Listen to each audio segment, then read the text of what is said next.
सौम्या एक ब्राह्मण कन्या थी जो अत्यंत रूपवती थी। जब वो विवाह के योग्य हुई तब उसका पिता बनवारी लाल उसके बेटी के लिए सुयोग्य वर देखने लगा। बनवारी लाल अपने बेटी के लिए जिस किसी भी योग्य व्यक्ति को अपने घर बुलाता तो वो हर किसी को मना कर देती। एक दिन इससे परेशान होकर सौम्या अपने पिता से बोली, पिताजी, आप ये रोज रोज मुझे देखने वालों को बुलाना बंद कर दो। मैं अपनी मर्जी और अपनी पसंद से लड़का देखकर विवाह करूंगी। सौम्या बनवारी लाल की इकलौती बेटी होने के कारण उसे बहुत प्यारी थी, इसलिए बिना नानुकुर किए वो अपने बेटी की बात मान लेता है। जिस नगर में बनवारी लाल अपनी बेटी सौम्या के साथ रहता था, उस नगर का राजा वज्रदेव बड़ा प्रतापी और हमेशा अपनी प्रजा के हित में सोचने वाला राजा था। कहानी को आगे बढ़ाते हुए दैत्य डंबिकासुर बोला, तू विक्रमादित्य, एक समय ऐसा आया कि उस नगर में चोरियां होने लगी।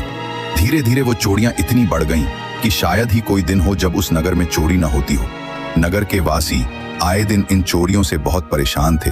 राजा वज्रदेव को जब खबर लगी तो उसने रात की गश्त के लिए सिपाहियों की संख्या बढ़ा दी, पर उससे भी कोई फायदा नहीं हुआ।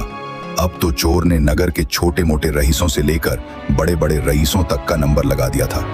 आए दिन होने वाली इन घटनाओं से दुखी होकर नगर के बड़े सेठ और व्यापारी मिलकर राजा के पास गए और अपनी व्यथा सुनाकर उनके सामने अपनी फरियाद रखी। राजा वज्रदेव ने उनका दुखड़ा सुन अपने सभी सिपाहियों को दिन रात नगर के कोने कोने में तैनात कर दिया, पर फिर भी चोरियां कम नहीं हुई। अब राजा के लिए यह विषय अत्यंत गंभीर बन गया। उसने विचार किया कि कहीं मेरे सिपाही भी चोरों के साथ मिल तो नहीं गए हैं। अतः राजा वज्रदेव ने खुद चोरों को पकड़ने का बीड़ा उठाया। अब वो हर रात को खुद अपने कुछ सिपाहियों की टुकड़ी लेकर राज्य में गश्त के लिए निकलता। जब राजा सजग हुआ तो कुछ समय के लिए चोरी की घटनाएं रुक गईं, पर एक रात जब राजा